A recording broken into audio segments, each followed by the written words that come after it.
भवानी मातेचा लेख तो मराठ्याचा राजा होता, झुकला नाही कोण समोर मुघलांचा तो बाप होता.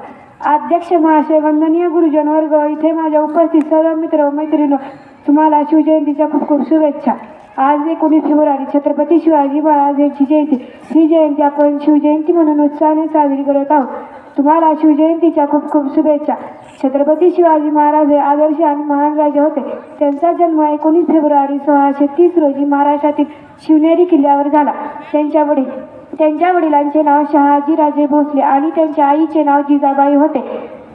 शिवाजी राजे लहानपणापासून हुशार व धाडसी होते. माता जिजाऊंनी त्यांच्यावर उत्तम संस्कार केले होते. छत्रपती शिवाजी महाराज हे मराठा साम्राज्याचे संस्थापक होते. त्यांनी वयाच्या केवळ 15व्या वर्षी आपल्या मावळ्यांसोबत रायरेश्वराच्या मंदिरात स्वराज्य स्थापनेची प्रतिज्ञा केली होती. त्यांनी कोंढाणा, सिंहगड यासारखे बळकट किल्ले मिळवले होते. मुघलांना पळस करून सोडवले होते. अफजल खान, शाहिस्त खान, औरंगजेबात अशा मोठ्या शत्रूंवर पराभव केला होता. छत्रपती शिवाजी महाराज हे रयतेचे राजे होते. त्यांनी सर्वांना समान न्याय मिळवून दिला होता. गोरगरीब जनतेला सुखी केले होते. जनतेचा राजा, जाणता राजा, लाडका राजा. 3 एप्रिल 1680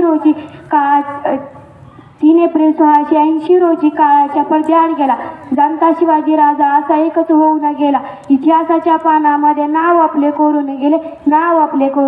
अशा या श्रीमंत छत्रपती शिवाजी महाराजांचा जय जयकार झालाच पाहिजे. बोला छत्रपती शिवाजी महाराज की जय. जिजाऊ, जय शिवाजी. धन्यवाद.